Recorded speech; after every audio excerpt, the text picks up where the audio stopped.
সবাইকে অনেক অনেক প্রীতি এবং শুভেচ্ছা জানাচ্ছি। আমি এম শফিকুল ইসলাম হৃদয়। দর্শক মণ্ডলী, আজকে বর্ষার নানা বৈচিত্র্যপূর্ণ দিক আপনাদের সামনে উপস্থাপন করতে চলেছি এই ভিডিওর মাধ্যমে। আপনারা যে যেখান থেকে দেখছেন সবাইকে জানাচ্ছি আন্তরিক শুভেচ্ছা ও অভিনন্দন। বর্ষাকাল বাঙালি জাতির এক ঐতিহ্য। আপনারা দেখতে পাচ্ছেন যে বর্ষাকালে ছোট ছোট বাচ্চারা কিভাবে নদীতে সাঁতার কাটে, প্রাণবন্ত, উজ্জীবিত। তারা কত সুন্দরভাবে এই বর্ষার পানিতে ডিগবাজি খেলছে। এটি একটি অসাধারণ অনুভূতি। ছোটবেলায় যারা আপনারা এভাবে সাঁতার কেটেছেন কিংবা গোসল করেছেন, এই ভিডিও দেখলেই আপনাদের মনে পড়ে যাবে সেই ছোটবেলার কথা। যার কারণেই আমি আজকে আপনাদের এই ভিডিওটি দেখানোর চেষ্টা করেছি। নদীর ওপারে আর এপারে কিভাবে সাওয়াল পাল গোসল করছে সেটি কিন্তু আপনাদেরকে দেখানোর চেষ্টা করছি এই ভিডিওর মাধ্যমে। বাল্যকালের স্মৃতি মনে পড়ে যাবে অনেকের এই ভিডিও দেখার মাধ্যমে। ফুটবল নিয়ে নদীতে সাঁতার কাটা অন্যরকম এক অনুভূতি।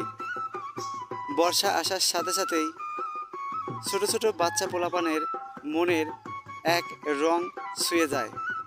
লাফ পাড়া থেকে শুরু করে নদীতে স্নান করা নিত্যনৈমিত্তিক ব্যাপার হয়ে দাঁড়ায়।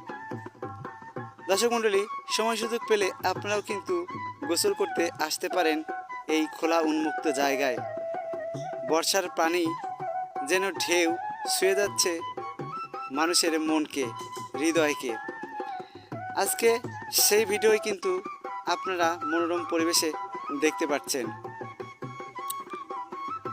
বর্ষা আসার সাথে সাথে মানুষ নৌকা বাইতে শুরু করছে।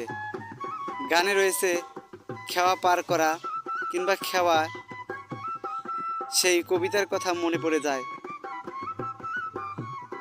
সেই উল্লেখযোগ্য একটি কবিতা রয়েছে, আমি হব খেওয়াঘাটের মাঝি, সবার আগে কুসুম্বাকে উঠবো আমি ডাকি।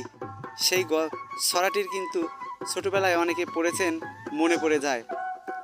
আজকে সেই ছোটোবেলার দৃশ্যটাকে মনে করতেই কিন্তু আমাদের এই অনুপ্রেরণা প্রচেষ্টা। ঘোষ খেলা আরও একটি বাঙালির ঐতিহ্যবাহী খেলা। দেখতে পাচ্ছেন যে ছোট ছোট সালপাল কি সুন্দরভাবে এই যে রাস্তায় ঘোষ খেলছে। আপনাদেরকে এই ভিডিওটি দেখানোর চেষ্টা করছি আমি। মনোমুগ্ধকর গোসল এবং সাঁতার কাটা থেকে শুরু করে সকল দৃশ্য আপনাদের মন ও প্রাণকে ছুঁয়ে যাবে। পানি বাড়ার সাথে সাথে মানুষের পানির প্রতি যে আগ্রহ এবং গোসলের যে আগ্রহ সেটি কিন্তু দেখা যাচ্ছে।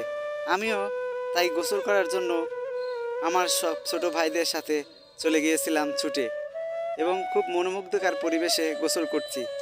গোসল করতে গিয়ে এক অসাধারণ অনুভূতি হয়েছে আমার। সময় সুযোগ পেলে নিশ্চয়ই আপনারা গোসল করতে চলে আসবেন। ওপাশে দেখতে পাচ্ছেন মাঝি ভাই নৌকো ঠেলে ঠেলে খেওয়া পার করছে, আর দুষ্ট ছেলেরা কত সুন্দরভাবে সাঁতার কাটছে, যেটি বাংলার ইতিহাসে